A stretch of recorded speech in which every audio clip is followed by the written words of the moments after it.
Edie Lush, and I'm here at the Hub Pavilion in Davos. Very pleased to be joined by Thorkil, Sonne, founder and chairman of the Specialist People Foundation. Now, you've got a pin on there, which looks like a dandelion to me. Tell me about that. Yes. Well, the dandelion in Denmark is loved by kids. They blow dandelions, they make necklaces, they paint each other's faces yellow. But as you grow older, something happens. And what happens is that your own norms are being replaced by society's norms. And when you buy a house with a garden, you see the same plant, what happens? Probably you see it as a weed, because your lawn has to be just as perfect as the neighbors. And only the flowers that you have decided are welcome in your flower bed. The plant is the same, but the love has turned to hate. The norms have changed. But there is a farmer in Denmark who makes a living out of growing dandelions. There's a big inspiration. Because if you take that plant from the lawn, from an unwanted place, put it in the kitchen garden in a wanted place, it gives you access to all its values. It can be used for salad, nutrition, natural medicine, coffee, tea, wine, beer, and it's very productive. And this is actually a metaphor that we use for people who do not fit in, people who feel wanted. I had a personal experience 12 years ago when my youngest son was diagnosed with autism. He's just as cute as his siblings, great guy, but he doesn't have friends, and he would never get a job where the requirements are the standards, like we're seeking good team players, people with empathy, flexible, good at promoting themselves, organizing their own time. He'll never get a job on those bases, but he's enormously skilled, and he has a good memory, attention to detail. He can see patterns. He likes structure and repetitive tasks, and he could be the most phenomenal software tester, data analyst, quality controller, designer of complicated stuff, but he won't get a chance. That's what I realized, and then I started a journey that ended up here as a SWAP Foundation social entrepreneur with a goal to enable 1 million jobs for what we call specialist people. And those are people with autism. And similar challenges. There are so many, probably 1% of the population globally would qualify for the autistic or diagnosed within the autistic spectrum. And there are even many more with ADHD, attention deficit hyperactivity disorder.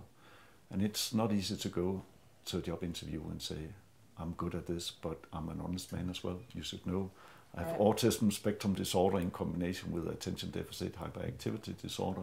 Right. Because it's the corporate sector, they prefer order to disorder. Right. So how many jobs have you created so far?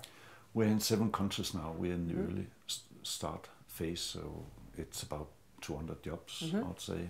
And we expect to expand massively in the US and in England and Germany, Spain, maybe Turkey, Singapore over the next 1 or 2 years. And how's the reception to your plan been? It's been phenomenal. I've been contacted by parents and individuals with autism from about 60 countries. And when parents contact me, I cannot say no. I can say, be patient. They've seen a hope for the first time for their young ones, because every parent are thinking of what will happen when we're not there anymore. Yeah. Who will love our kids? We don't expect everyone to love our kids, but respect them for their personalities and appreciate them for their skills. There's been a few shows, TV shows, films, in fact, recently with people with autism. I think there was one, wasn't it a Danish show called The Bridge, with a very famous actress who plays, I think, somebody with Asperger's. At least in the UK, it's had it's been very well received. And I know quite a few people who have children with autism, so it's an exciting journey. It's very exciting. It means a lot to me. I'm not here just as myself. I'm representing my family. I feel my family is with me when I travel the world. But it's a very good example you mentioned there, and this is pretty skilled. I don't think anyone would discuss that. But this is an outlier, and we are actually a case study at Harvard Business School because we manage the outliers. And according to Harvard Business School, that's where a lot of the innovation comes from. And in a knowledge-based market economy, where everything can be copied cheaper somewhere in the world, it's all about innovation. And the winners in this market economy will be the companies who are best at managing outliers. And if that is right, then we are up to something really big. We are about to change the world here. Where do you think that the most jobs are going to come from for the people that you're helping? Well, our starting point has been the IT sector because that's where I had my background. I was technical director in an IT company when I shifted to become a social entrepreneur.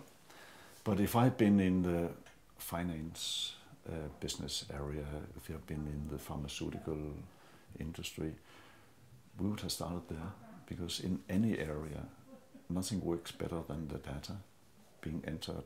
Nothing works better than the programs that have been developed. We are dependent on quality work, and our people are really good at testing software, entering data with a very high quality. And I think in any business area, at least 5% of all tasks would fit very, very well.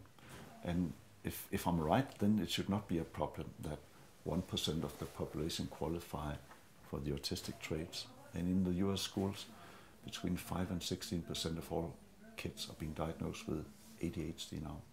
We are seeing a generation of outliers growing through as a tsunami going through the school system. We have to have some resilient dynamism in the labor market, because they will get there. Thorkil, thanks so much for stopping by the Hub Culture Pavilion, and I'm Edie Lush.